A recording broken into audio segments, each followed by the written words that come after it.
Our report on last night's News Hour about the young woman who is bedridden with what her family believes is Lyme disease touched a nerve with many people.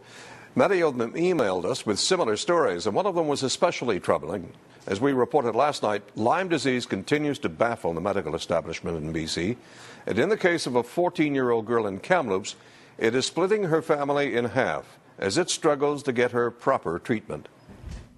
A mother in anguish over watching her daughter suffer excruciating pain for the past 2 years, pain that until recently went undiagnosed.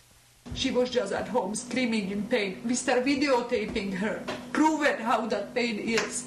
And oh, that was too much. Susanna first became ill after getting a bite on her leg in Kamloops. She went from doctor to doctor, put on morphine for 3 months, and at worst she was taking 21 pills a day. She has been absent from school for most of the past 2 years, and her family has spent thousands of dollars on drugs. This is 140. It's like in my fingers and joints and everything, and then my whole back is sore, and ribs and stomach, and I have really bad headaches, which are in my eyes too. Yesterday we told you about this 23-year-old Duncan woman who is now bedridden. Her parents are convinced their daughter has Lyme disease, a debilitating illness. And that's the diagnosis that Susanna in Kamloops finally received as well.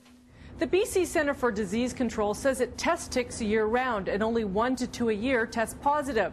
It also says there are only about 6 cases of diagnosed Lyme disease each year. But we received a stack of emails from viewers. All these people say they too have Lyme disease. They know other people that do as well, and they all share horror stories about getting the proper diagnosis and treatment. Retired doctor Ernie MURAKAMI, a former UBC professor, is critical of the way doctors diagnose the disease in Canada and says he has treated over 800 British Columbians for Lyme disease since 1994 and says it's the fastest growing infectious disease in North America. It goes undiagnosed because of one thing, is the lab test is one, and the patients don't have the diagnosis given to them. So they have neurological problems, they see a neurologist, and the neurologist says, well, you've got arthritic problems, I'm kind of confused, I'll send you to a rheumatologist. So the rheumatologist says, oh, you've got a bit of a heart block or a tachycardia, and they're sent to a cardiologist. From a scientific perspective, Lyme disease is really not that common in British Columbia. Now that does mean, however, that many physicians won't see it, and so for people who are unlucky enough to get Lyme disease, maybe some of them may be going undiagnosed.